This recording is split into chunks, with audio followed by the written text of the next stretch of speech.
I'd like to call the August meeting of the Bristol County Water Authority to order. It's the 29th of August, it's 5 o'clock, and it's time for a board meeting. I don't see any members of the public here tonight, but I do want to take the time to acknowledge the passing of George Champlin. I think everybody has been notified of his passing. It's very unfortunate. And there is to be a service this Saturday, and I think Warren has given notice to everybody about that. If you haven't heard about that and you want more information, you can contact Warren. I'd like to have a moment of silence for George.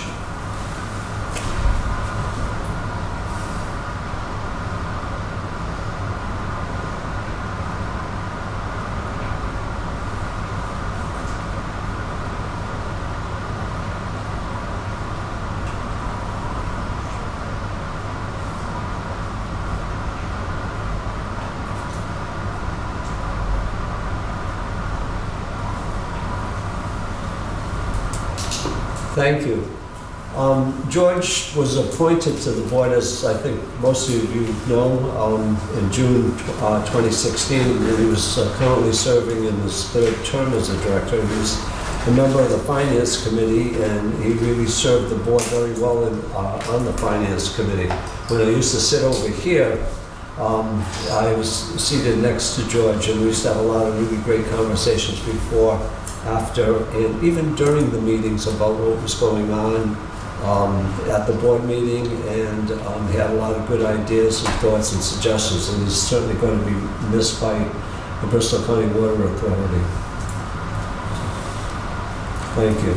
Moving on to the first item on the agenda is the review and approval of the water purchase contract with the Pawtucket Water Supply Board. Steve? Sandy? Okay. Thank you for having me back again. We have volleyed, as we say, back and forth on this agreement. And Steve sent you my red line, which I drafted after the board's comments and made it clear that a lot of the comments came from the board, and in particular we were concerned about the term of the bond. And a couple of weeks later, they came back and accepted most of our red lines, not all. And as I said to Steve at the time, the concern I have is that they're not recognizing probably the most important aspect of this agreement in limiting the term to just 20 years. And so let me pause by saying he gave me half of what I asked for in that section, so I don't want to be completely negative. I said, you know, for 20, well, I said 50 years, and shall be amended, and so that shall or will by the parties allows us to ask for additional amendments. The problem is it doesn't say upon which terms and conditions they'll allow us an amendment to the contract. So it's what I call half the baby. You know, he's given us the right to have automatic extensions, but not given the term. And so I've been thinking about why this is so important for you, and after noodling on it a bit, I sent another email to Steve and said, look, their policy, so long as Steve tried to ascertain whether or not it was a written rule and could not, so it's a policy, so we know it's not written in stone.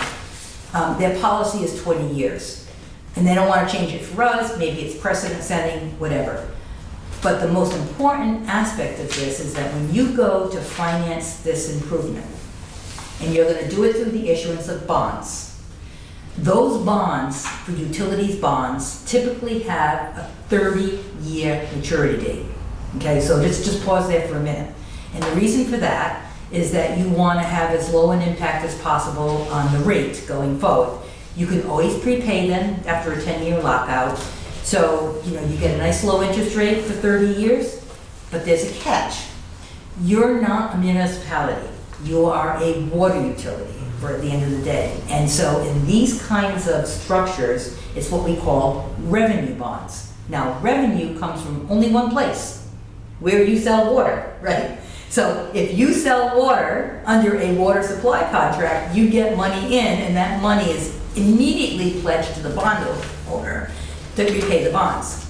And so what I tried to explain to Sean is that in no way can you go to the market until you have a contract where the term of the contract is going to be coterminous with the term of the bonds.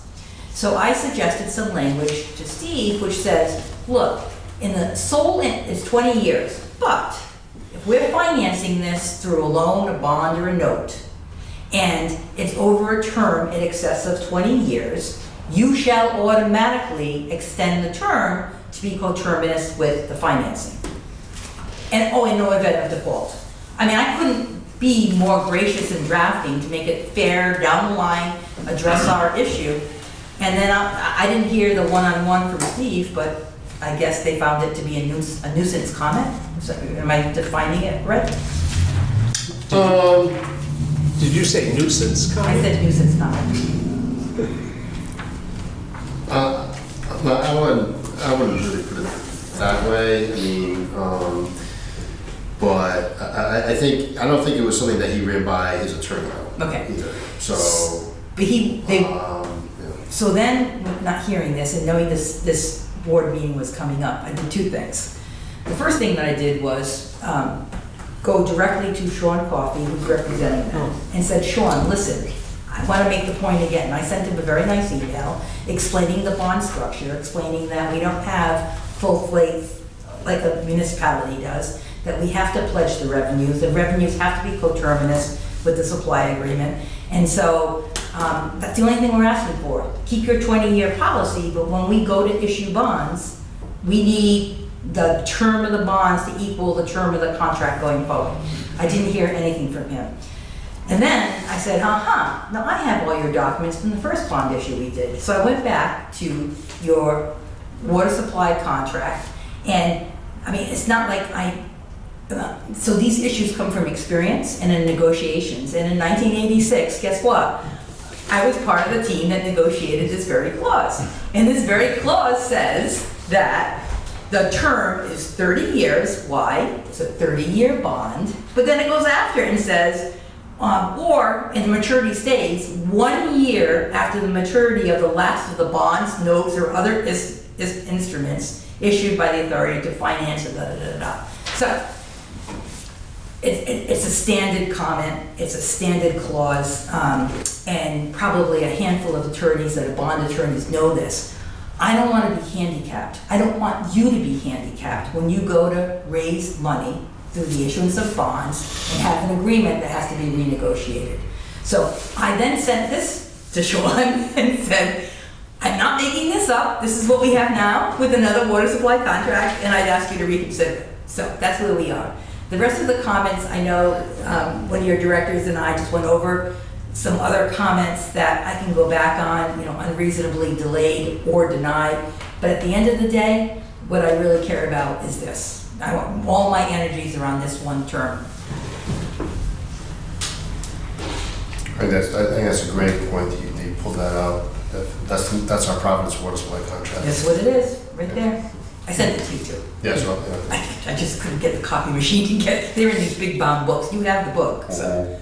You killed my questions. I killed your questions? Yeah. You answered them. Oh, I answered them? Okay. Yeah. So, I mean, I know that everything's progressing, but I would hate to have you be invested in a project that's, whatever million it is, and not be able to raise funds. Now, it could very well be that I'm overprotective of you, and come time to issue the bonds, they're gonna say, oh yeah, no problem, we'll extend it 10 years. But guess what? They'll have all the leverage at that point, and you won't. And there's no guarantee that they can do it. And that really, if you have to issue the bonds in 20 years or less, because let's say it's 5 more years before you issue these bonds, now it's 15, that's a direct cost to your ratepayers. And the accountants on your board will tell you that there's going to be a big difference to your rate. I mean, the whole point of a long term is to keep your rates down. So there's an economics behind this as well. So I'd like to be, and I've already gone back to them, so I don't know, maybe what we need to do is have Jim and Sean and Steve and I on the phone and maybe explain it Yeah. further. Because the rest of it works. I mean, it really does. I mean, you know, this, if we were in a perfect world and they would make all of our changes, so be it. But this one's major for me. So what would you like from us tonight? To approve subject to negotiation of the term to comply with bond covenants. Do I have a motion? So moved. Write that down. Any more discussion? Yeah, I have a question. I'm looking at Tom. Are you satisfied, Tom? Yeah, Sandy and I had a long discussion. Okay, Yeah, so but I that, agree. All she said. I'll second that. No, it's, Just want to make sure. it's great having you. Other than that, then we should be good. Any other questions, comments, thoughts? Well, if you get that agreement in the next X amount of weeks, can we just approve it? Well, you will Or have approved it. You have to bring it back in a month. No, you don't No. bring it back, because you will have approved whatever the language that I'm proposing, one way or the other, to match. What we're trying to do is match the term of this agreement with the term of the bonds. That's all. Does it make sense to approve it with the caveat we just put in there, or wait until it's been fully negotiated? I'm thinking if you end up negotiating something a little bit different, then we may I would have. have to come We back. have to come back. I would have to come back. I mean, I don't think there's a rush on this. You meet once a month. I think it could be ratified at your next meeting. Whatever has to be approved, their board has to approve. And actually, they were going to approve the agreement with 20 years. And the day of the meeting, I asked them to pull it from the agenda. I said, don't put us in the unfortunate position of having you approve something and we don't approve it. That's just bad governance. So they did pull it from the meeting. And so I'd rather have everybody in agreement before it's signed. So I don't mind waiting. I don't think there's any rush to get this done. Is there, Steve? Okay. So then let's just wait. Should I'll we have just your table it direction. now? Should we just table it until it gets fully approved? No, I think you can carry the, well, I'm not your general counsel, but what I would say is carry the motion, and then I will be back for your ratification once. Although I think it shows a good faith effort on our parts if we approve the motion tonight with that caveat. I was gonna say, it may hold more weight, but you think that, I I do. mean, on our board, this is, we want this Right. language in here, and then we're moving forward with it. You know, it's really not a frivolous comment on my part. No. It's No. actually the essence of what you need for this project to go forward. And I would ask Sean to talk to any bond attorney in the state, and they'll reaffirm what I've said, so. I take it his background is not as a bond attorney. No, he's a wonderful Okay. man and a wonderful attorney, but he's an environmental lawyer, not a. Tell Sean I said it was good. Okay. I'm sure it's a good guy, but he's not a bond I've worked lawyer. with him in the distant past many times. He's a wonderful guy, actually. I have nothing bad to say. We have a motion on the table, it's been seconded, and the motion is to adopt the resolution with the language, with the extension for 30 years. All those in favor say aye. Coterminous vote. I will, so the motion is to approve the water supply contract contingent on the term of the contract being coterminous with the term of any bonds issued to finance the project. Okay. Who made the motion? That's exactly what I said when I made the That's, motion. I was gonna say, I think there's video evidence, so we could go back to the tape. The way you phrase it there, Sandy, are we gonna have only one bond? I thought we'd have a series of bonds on this. So you normally have a bond anticipation note, and then a note, and then a final bond. So you do it in tranches, So so it would be one this final language bond. covers it all. Okay, all Yeah, right. this language covers it all. okay. And Stephen, if I say anything wrong from an accounting point of view, you stop me. Oh, don't you I worry. gotta be on my game today. Just so there's no doubt, all those in favor, say aye. Aye. Any Abstain. opposed? You have to abstain? The ayes have it. Thank you. Thank you all. Thank you, Sandy. Thank you, Thank you Sandy. very much. Thank you there, Sandy.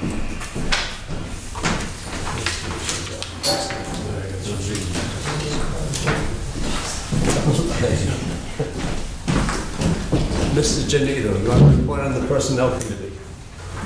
Now I'm confused about how I'm supposed to report this.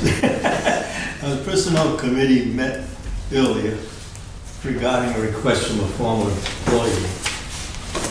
And the Personnel Committee voted to support the opinion of the Executive Director to deny her request. Now, do we say that she has the right to come back to the entire board? And do we just keep that under our records? What we were saying is that it was a board policy, and since it was a board policy, that they would need the approval, Of the entire a board. consideration by the entire board, so that we would put it on the agenda next month and provide the board members with the packet that went to the Personnel Committee. And Susan Rabadou would be here to make a brief presentation of what her request is. That sounds like pretty much what we said. That's what you told me it was. You remember? Well done. Well said. Okay, The moving. board can take that under advisement until next week. Okay, next item on the agenda is the minutes of the board meeting of September, that's July 30th. Move to approve. Second. Any discussion? No corrections? Everything's wonderful. Everybody in favor, say aye. Aye. Any opposed? Okay, and now we move to the Executive Director's report. Okay. Report for August 29th, 2024. With respect to the design for the pipeline, we had a project status meeting with Dave's project manager, ourselves, and East Providence staff on August 21st. Discussed the updated plans with them on the project as a whole. And as noted earlier, they have in their hands the 60% roadway plans. We still haven't heard back regarding their comments from their consultants. They're clearly not pushing them to get those comments back to us. Other aspects of the project continue with respect to railroad crossings and those crossings such as the I-195 as well. Protective agreement we discussed today. Regarding the plan for the demo of the water treatment plant, we met with Par Engineers and their architectural firm. They completed the analysis of the old station structure, which we received on July 19th. They're going to put together a presentation to be presented before the property committee. We had tentatively set a date before the next board meeting. However, I think we're going to be possible move that to the first week of October. It's going to be a separate meeting, so all members can attend. As far as the dam removal project, the contractor, LEI, continues work on the upper dam. They've been doing a lot of excavating of a sedimentation basin just downstream and trying to dry out that material. It's really, it's a peat type material, so it's taking some time for them to get that process down to dry out and so they can transport it. And they're also excavating downstream and upstream of the actual dam, of the earthen dam. But we're still anticipating that we should be done within the next couple of weeks. As I presented to you earlier, there was an article on the dam project, and there's also been a subsequent letter to the editor, which I also forwarded to you. Yes, sir. Is there any action to be taken, or do you plan on We are taking not. with the editorial? No. Okay. I agree. We spoke with the PR consultant and he'd be with that action. Okay. Lead service line replacement program continues to work with customers.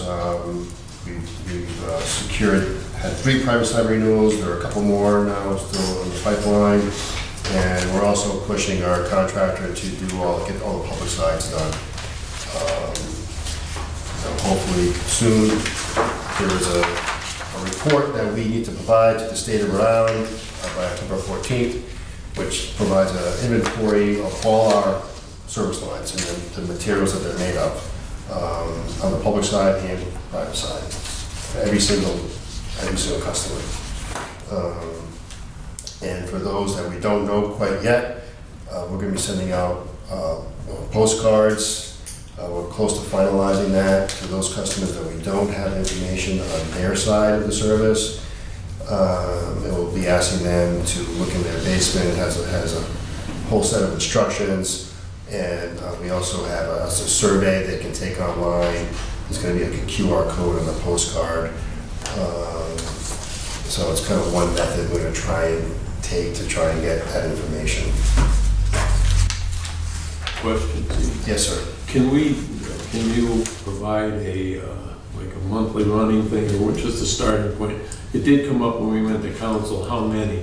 Okay. And it's a stab, you know. How many there are? How many there are, and then we can just Absolutely. show, similar to what we did with the meter replacement. Sounds good. If you wouldn't mind, please. Yep. With respect to, BCW properties, we have no new items other than finalizing that presentation for the property committee.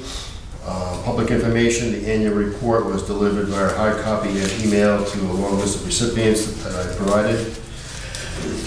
And we also provided customer notices regarding the next phase of the high service area expansion. So at this point,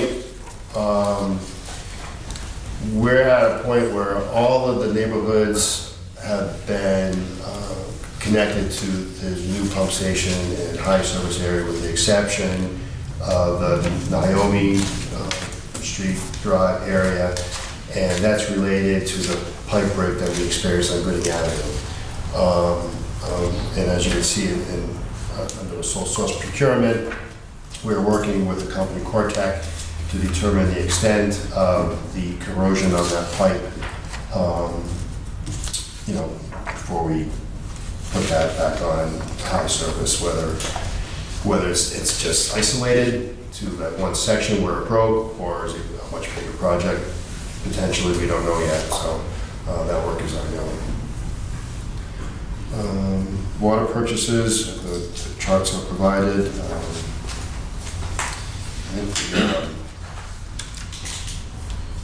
I think for July, for the average speed was kind of lower than the 5-year average. Maybe quite a wet summer.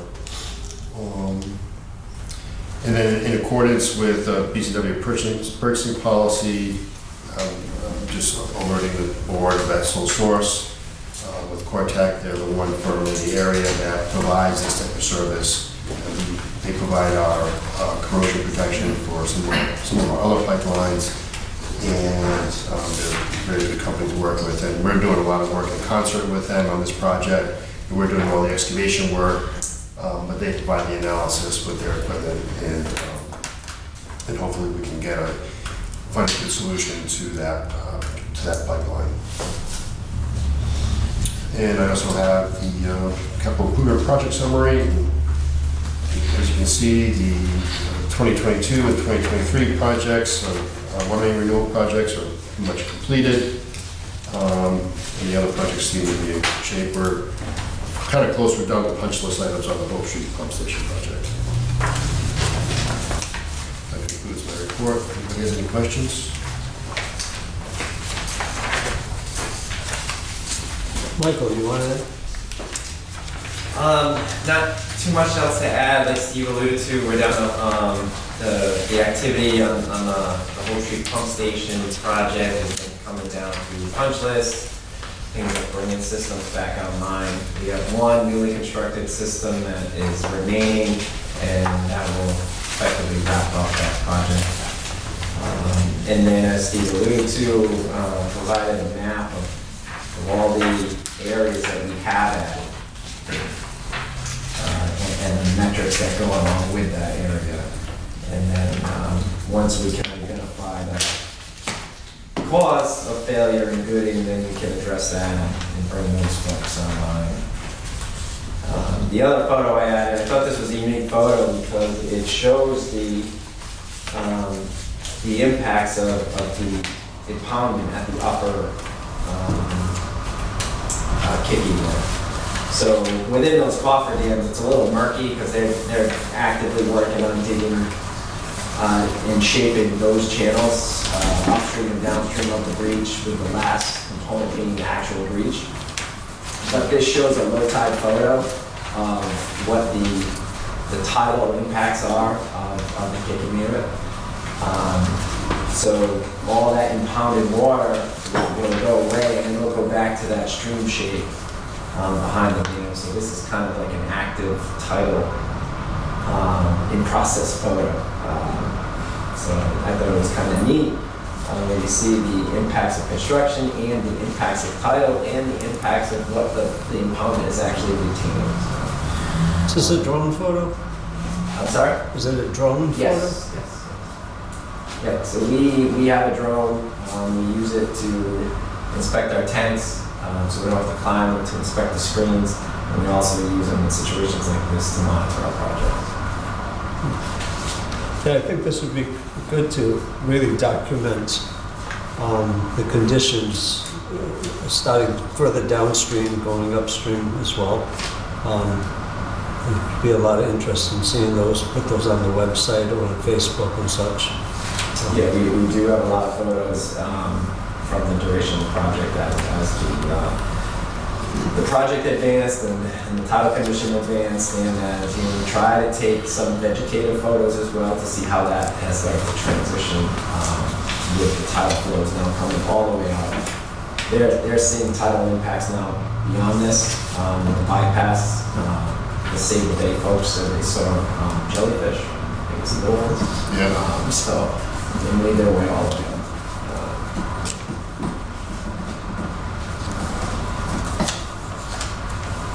Colin?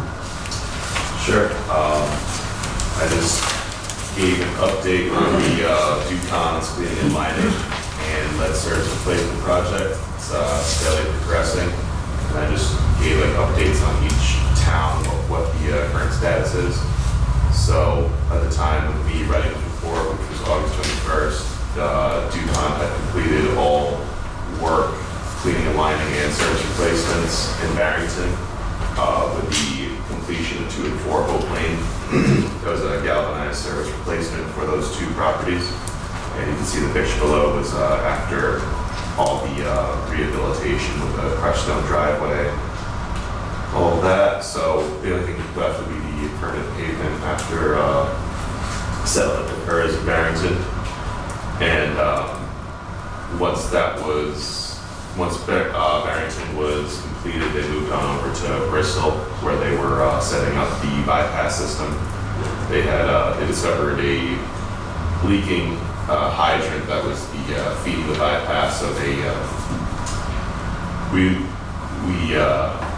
approved them to replace the hydrant assembly, and now they're setting up the bypass now, and they plan on doing setting up the bypass system in Warren the first week of September. We had a meeting last week where they expressed wanting to set it up for the ground freezes or any type of issue like that would occur. And then on the next page, I just have a small update about the 2023 distribution system improvement project, and that's that Walsh will be paving they're doing their last permanent pavement August 30th, which is tomorrow, and then Tuesday, and then that will be all wrapped up. The lead service line replacements, those were BCWA's lines, correct? There were some public renewals, some private renewals, and some full. Yes. Okay. Where are we with interest in moving ahead on homeowners' part? We are, I don't know if this is already mentioned, but we have the FIDA is working on like a mailer to send to the unknown services that we have, where we're trying to get the customers to fill out a survey to see what the unknown service that they have is. There's like a couple pages where you fill out all the information, like what the address is, what kind of building it is, and then we're trying to get them to fill out the survey and see what their service is so we can properly assess the situation before the October deadline. In this project, we sent out about 130 direct mailers. And we had some people call back and express some interest. We had about 10 of those go to estimates, where we worked with them to develop costs to replace their specific pipe at their specific location. So there are some site-specific issues that vary from house to house. 3 of those were done, as Steve mentioned, and we have 1 more that has agreed to. And we'll do that as they make their way to Open Main Street. Good. Any other questions, comments? Thank you. Dan? All right, 4th of July, 5 months in. When we look at July versus last July, revenue's up a little bit, almost 6%. That's really just the rate increases. So nothing special there.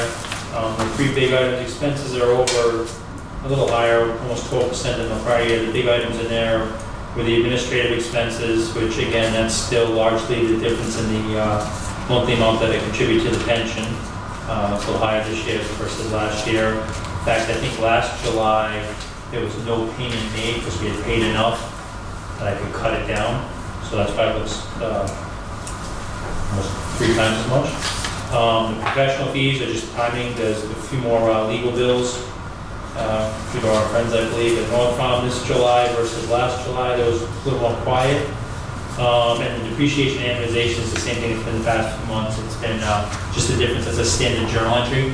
So it's just the difference between standard journal entry for 2024 versus 2023.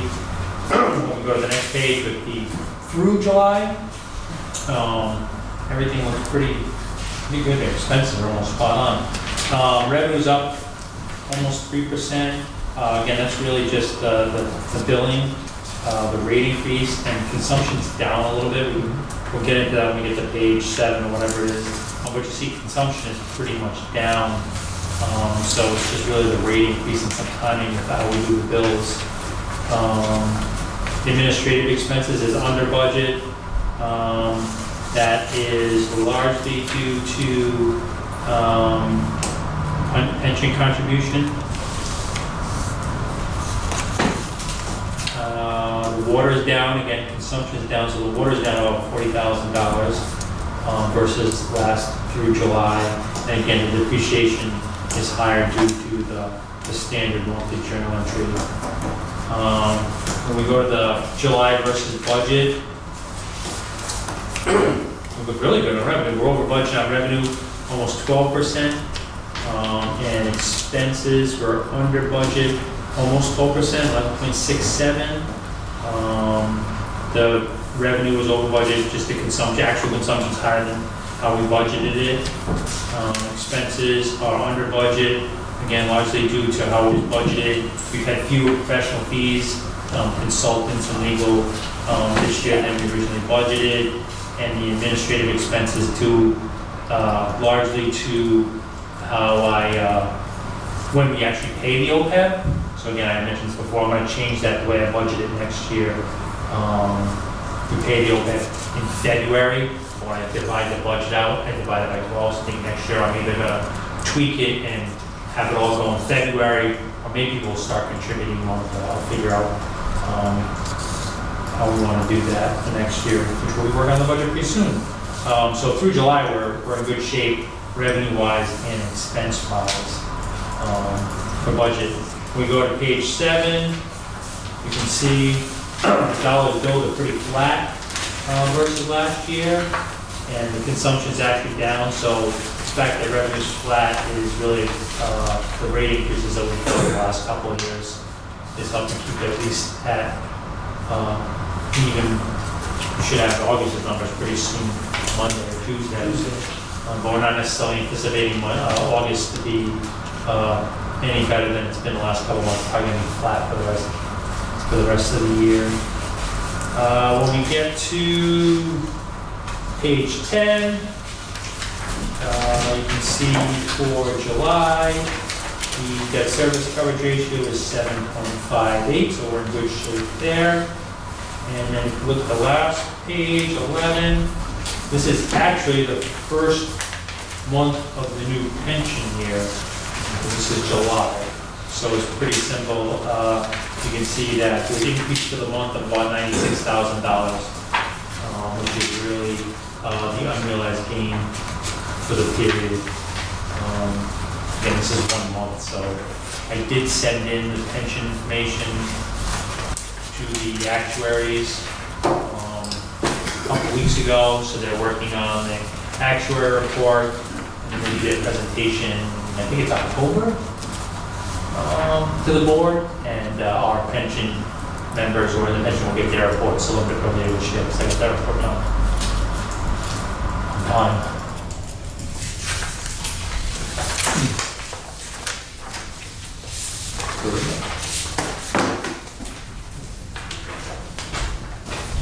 That's really good.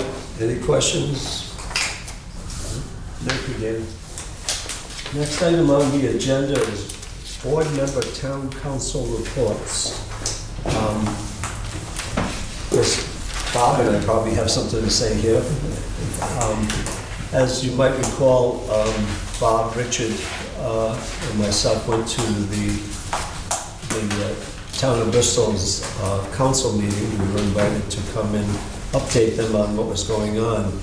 We got a very warm reception, had a good discussion of a number of different items. They were, I believe, overall very pleased with our presentation and the information we gave them.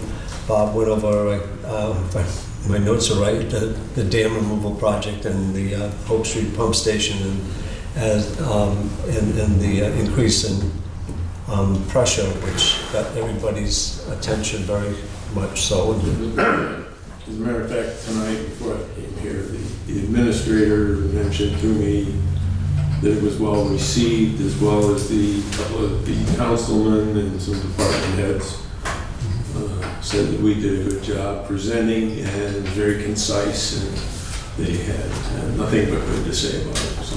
Yeah, we went into that meeting not knowing if we were being set up or if they had something on their agenda, but we went through different projects. I talked about Pawtucket and talked about North Farm at the very end. Richard gave a very detailed but concise report on our financial report.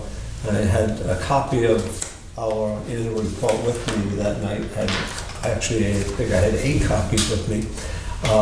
And they had acknowledged that they had all received them and had looked at them and were impressed with that. And I left the copies that I had at the back of the town hall, where they had some already out for display, so the public could take those. As I briefly said, I did mention the North Farm situation because that was after the public release of the letter from the North Farm's attorney to the residents, as well as our Joe's response, our attorney's response back, all of which was taken by the press. Surprisingly to me that there wasn't an article appearing in the Warren Gazette on Wednesday at the night of the Bristol Town Council meeting, but it wasn't. I explained the 20-year history, and it was eye-opening for the council, but they understood very well, and they had similar questions of concern about North Farm responses and so forth. And the one thing that got everybody's attention is that they had not paid their bills. But it was, as Bob just mentioned, I thought it was very well received, the presentations by the three of us. I suggested to the council that they should have us on their agenda at a specific time during the year. They didn't take that suggestion. So they'll just call us in when they want to. Anybody else have anything from the town councils or anything else? Nope, nothing. Okay. And Has notice been sent to Barrington's town council that there's a vacancy now? Yeah. Yeah. Lauren has let them know the situation, so by all means, you can contact them and talk to them about it. The next item on the agenda is the quarterly write-offs, which is for information purposes only. Any comment? Nothing really to add. The amounts for the quarter are in line with what we anticipate or expect. The net write-off is 0.08%. That's correct. In the active accounts column, are those pink and green correct? Yes.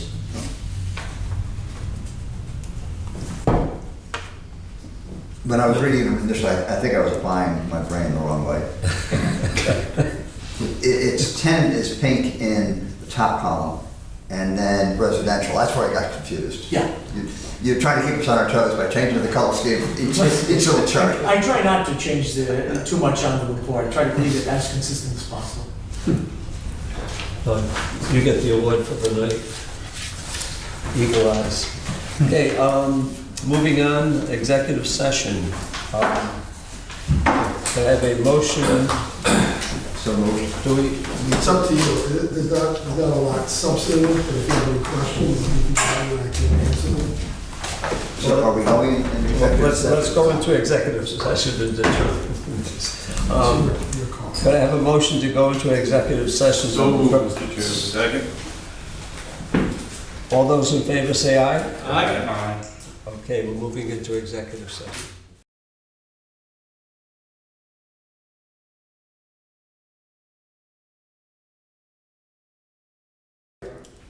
Your motion to seal the minutes? Yeah. From the executive session? 26. Oh, yes, we have to seal the minutes. That's Second. Yes. For the executive session. Okay. Yes. Do you want me to seal the minutes, right? So moved. Yes. Second. The motion is to seal the minutes from the executive session. We have a It's motion driving and a Lauren second. crazy here. We have a motion and a second, driving her I crazy. make a motion that you seal the minutes from the executive session. Second. All those in favor? Anybody opposed? There's a fire truck, Bob, turn around quick. It's all right. John? The rescue trucks, don't you know the difference? Okay, next scheduled meeting is September 26th. Motion to adjourn. Second. Yeah, all the way to the